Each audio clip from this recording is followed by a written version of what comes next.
दोस्तों, मैं रामनिका गांधी, मैं एक होम्योपैथी विशेषज्ञ हूँ। आज मैं आपको बर्निंग फीट के संदर्भ में बात करूँगी। बर्निंग फीट अक्सर हम लोगों के जीवन में बहुत देखा जाता है। हर व्यक्ति कभी न कभी बर्निंग फीट की समस्या से जूझता है। कभी कभी हाथों में भी बर्निंग सेंसेशन होते रहते हैं। इसकी बहुत सारे कारण हो सकते हैं और कभी कभी बिना कारण के भी बर्निंग होते हैं हमारे शरीर में। एडियोपैथी जिसका फर्स्ट कारण है, और एडियोपैथी का मतलब होता है कि बिना कारण का आपको जलन सेंसेशन होते हैं। इसके अलावा एक बीमारी होती है वेस्कुलाइटिस, उसमें भी बर्निंग फिट हो सकते हैं। फाइब्रोमाइलेजिया के केस में भी बर्निंग फिट हो सकते हैं। बहुत ज़्यादा थायराइड अगर आपका बढ़ा हुआ हो तो वैसी स्थिति में भी बर्निंग फिट हो सकते हैं। सबसे ज़्यादा महिलाओं को बर्निंग फिट प्रेगनेंसी व मेनोपॉज के वक्त देखा जाता है। डायबिटिक पेशेंट को भी बर्निंग फिट होते हैं। डायबिटीज न्यूरोपैथिक जब कंडीशन आती है वैसी स्थिति में बर्निंग फिट बहुत ज़्यादा देखा जाता है। इसके अलावा क्रोनिक किडनी डिजीज में भी बर्निंग फिट देखा जाता है। तो चूंकि बर्निंग फिट किसी भी उम्र में हो सकता है, लेकिन ज़्यादातर बर्निंग फिट जब होता है तो यह 40 साल से लेकर 60 साल के बीच में ज़्यादा देखा जाता है। महिलाओं के अंदर प्रेगनेंसी के टाइम में भी बर्निंग फिट बहुत ज़्यादा देखा जाता है, क्योंकि जब महिलाएं प्रेग्नेंट होती हैं तो बच्चे की भी शरीर की गर्मी और स्वयं की भी गर्मी एक साथ होता है, और वैसे स्थिति में शरीर गर्म होता है, साथ में पैर भी गर्म हो जाते हैं। ऐसा उन्हें महसूस होता है और वो बिल्कुल ठंडा चाहते हैं। इसके अलावा मेनोपॉज के वक्त गर्म तरेरे शरीर में निकलते हैं, साथ में पैरों में भी बर्निंग सेंसेशन होते हैं। महिलाओं में एक इस एज में बहुत ज़्यादा देखा जाता है जब वह 17-18 साल के होते हैं। कभी कभी गर्म से ठंडे में आने से या ठंडे से अचानक गर्म में जाने से भी बर्निंग सेंसेशन होने लगते हैं। और डायबिटीज मरीजों को यह बहुत ज़्यादा देखा जाता है। क्रोनिक किडनी डिजीज मरीजों में अक्सर यह देखा जाता है कि उन्हें बार बार बर्निंग फिट की शिकायत होती है। अगर इस तरह की समस्या आपको है और यह समस्या बार बार हो रही है, अक्सर हुआ कर रही है, तो ऐसी स्थिति के लिए आप कुछ सॉल्यूशन कर सकते हैं। उसके निदान के लिए कुछ उपाय कर सकते हैं, और उपाय यह है कि आप अपने पैरों को धोकर ही बेड पर सोने जाएं। इसके अलावे अगर इस तरह की समस्या लगातार होती जा रही है तो और या तो आप डायबिटिक पेशेंट हैं, या क्रोनिक किडनी डिजीज पेशेंट हैं, या आप प्रेग्नेंट महिला हैं, या आप मेनोपॉज की स्थिति में हैं, तो ऐसी स्थिति में अगर आपको पता चल रहा है कि आपको बर्निंग सेंसेशन हो रहे हैं पैरों में, तो आप पैरों को जब आप सो रहे हो तो थोड़ा सा ऊंचाई पे पैरों को रखें। एक या दो तकिया लगाकर सोएं।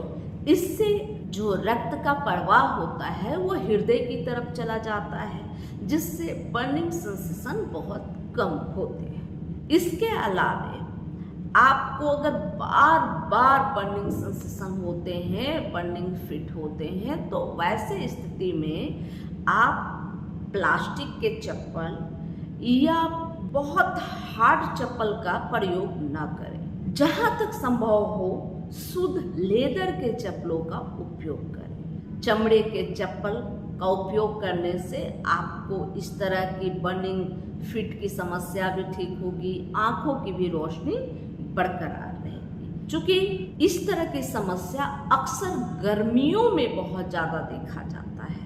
गर्मी के मौसम में डायबिटिक पेशेंट का भी अगर बर्निंग फिट होता है तो ज़्यादा बढ़ जाता है। क्रोनिक किडनी डिजीज वाले का भी हो जाता है, प्रेग्नेंट महिलाओं का भी होता है, मेनोपॉज के वक्त का भी होता है, और इसी वक्त गर्म ठंड भी बहुत ज़्यादा लोगों को सता देता है। तो ऐसी स्थिति में गर्मियों के वक्त में अगर प्लास्टिक के चप्पल का उपयोग करते हैं तो प्लास्टिक के चप्पल आपके जो पैर के तलवे हैं उसमें बहुत ज़्यादा उसका जो प्लास्टिक होता है वो गर्मी के जो धूप होती है, जो ताप होता है, गर्मी से बढ़ जाता है, उसको वह अपना केमिकल रिलीज करता है जो आपके तलवों के माध्यम से उसका शोषण होता है, जो आपके आंखों के लिए भी नुकसानदायक होता है और साथ में आपके पैरों को भी नुकसान करता है, आपके पैर के नर्व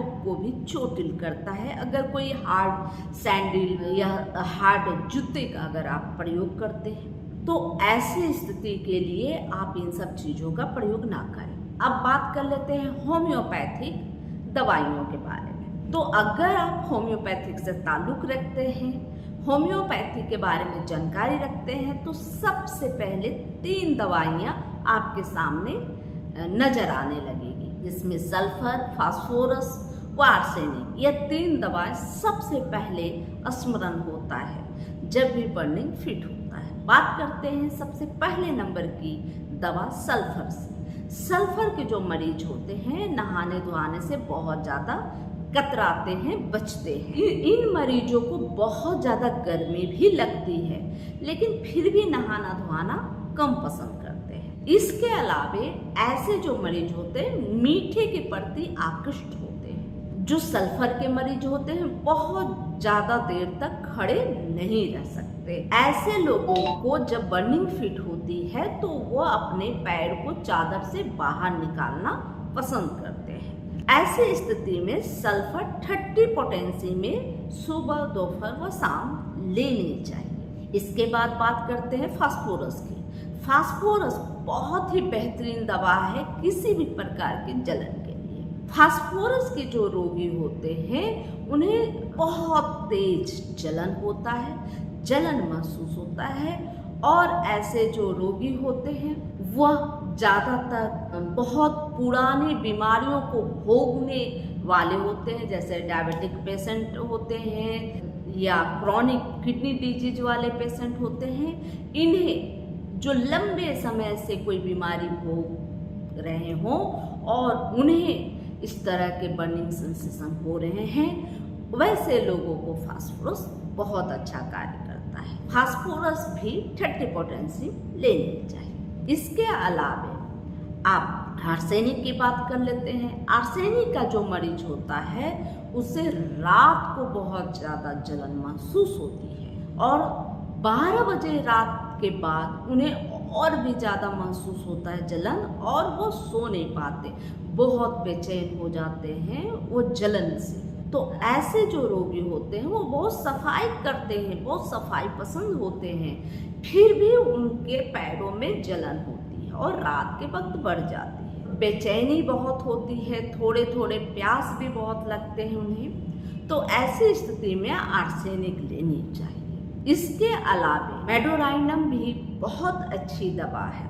मेडोराइनम जब आपके नर्व की कोई कमजोरी रही हो या कोई पुरानी बीमारी आप भोगते आ रहे हो या आपके परिवार में भी किसी भी व्यक्ति को नर्व से संबंधित बीमारी रही हो या इस तरह की जलन की समस्या रहती हो, तो वैसे लोगों को मेडोराइनम बहुत अच्छा लाभ देती है। इसके अलावा कैलीफॉस 6X में भी आप इस्तेमाल कर सकते हैं। कैलीफॉस 6X वैसे कंडीशन में बहुत ज़्यादा आराम देता है जब आपको नैरोपैथी के कारण जलन हो, जलन के साथ सूनपन हो या झंझनाहट हो, तो वैसे स्थिति में कैलीफॉस 6X दिन में 4 बार इसका उपयोग कर सकते हैं, 4-4 गोली दिन में 4 बार। इसके अलावे आप पल्सिट्ला का उपयोग कर सकते हैं। पल्सिट्ला वैसे स्थिति में बहुत ज़्यादा असरकारक होता है जब आपकी जो बर्निंग सेंसेशन जो पैरों में होती है वो तलवे में ना होकर तलवे के ऊपरी भाग यानी कि ऊपर का जो पोर्शन होता है उसमें बहुत ज़्यादा जलन होता है। ऐसी स्थिति में पल्सिट्ला बहुत ज़्यादा लाभदायक होता है। आप पल्सिट्ला को उपयोग कर सकते हैं जब आपके तलवों में जलन न होकर ऊपरी भाग में जलन होती है। तो यह सब मुख्य दवाइयाँ हैं जो बर्निंग फिट के लिए कारगर होती हैं और अक्सर इन दवाइयों का प्रयोग आपके सिम्टम, आपकी समस्या को देखते हुए दी जाती है। एक ही बीमारी दो लोगों में अलग अलग समस्या उत्पन्न करती है और अलग अलग समस्या उत्पन्न करने से दोनों व्यक्ति को अलग अलग दवाइयाँ दी जाती है। होम्योपैथिक आपकी जो समस्या उत्पन्न होती है, बीमारी के नाम पर दवा नहीं दी जाती। बीमारी के साथ होने वाली जो समस्याएं हैं उसके आधार पर दी जाती है। आपके व्यक्तिगत जो नेचर है या आपका जो पारिवारिक हिस्ट्री है, उसके साथ साथ जो जिस वक्त आपको जो समस्या है उसके साथ होने वाली जो परिस्थिति है, उन सभी को मद्देनजर रखकर दवाएं दी जाती है। इसलिए सबसे बेहतर यह होता है कि आप किसी भी समस्या के साथ आप अपने नज़दीकी किसी होम्योपैथ कुशल चिकित्सक से मिलें और अपनी समस्याओं को विस्तार पूर्वक बताएं। इससे आपके लिए एक अच्छी दवा का चयन होगा और आप ठीक हो सकते हैं। यह जानकारी अच्छी लगे तो लाइक जरूर करें, सब्सक्राइब जरूर करें, बेल आइकन दबाएं। जय हिंद, जय भारत, धन्यवाद।